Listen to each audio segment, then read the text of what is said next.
பராசக்தி இன்னைக்கு பல பேர் தாய்மொழியை மறக்காம தமிழ்ல கல்வி கேட்டு தமிழ்நாட்டை டாப் கொண்டு போயிருக்காங்க அப்படின்னா அதுக்கு முக்கிய காரணம் அன்று ஒழித்த வாழ்க தமிழ் என்ற முழக்கம்.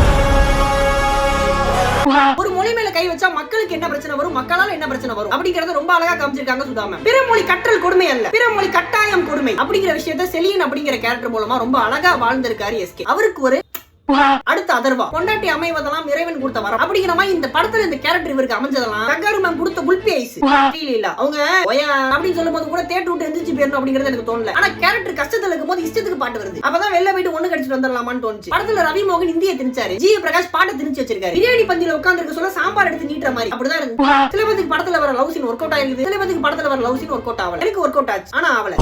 ரவி மோகன் தி கோஸ்ட் ரைடர் ஒரு குடும்பங்கள் கொண்டாடும் ஹீரோவா இருந்தாரு. நான் என்ன நினைச்சேன், அவர் வந்து படத்துல வில்லனா பண்ணாலும் என்ன பண்றீங்க அப்படிங்கிற மாதிரி இருக்கும் நினைச்சேன். பின்னிட்டாப்ல ஜிவி பிரகாஷ் பேக்ரவுண்ட் ஸ்கோர் எல்லாம் மிரட்டி விட்டாப்ல. அந்த பாட்டு தான் சரி படம் நல்லா இருக்கா நல்லா இல்லையா, நல்லா இருக்குன்னு சொன்னா அந்த கட்சியில இருந்து அடிப்பீங்க, நல்லா இல்லன்னு சொன்னா இந்த கட்சியில இருந்து அடிப்பீங்க. படம் நல்லா இருக்கு நல்லா இல்ல அப்படிங்கறத தாண்டி நீயும் நம்ம தமிழ் நல்லா இருக்கிறதுக்கான காரணமா இந்த படத்தை பாக்குறேன். பல விஷயங்கள் தெரிஞ்சுக்கிறதுக்கு இந்த படத்தை நீங்க பார்க்கணும். தமிழ் தீ பரவச்சு, அந்த தீ தலைமுறைகளை தாண்டி பரவணும் அப்படிங்கிற ஒரு முயற்சியா தான் பராசக்தி படத்தை பாக்குறேன்.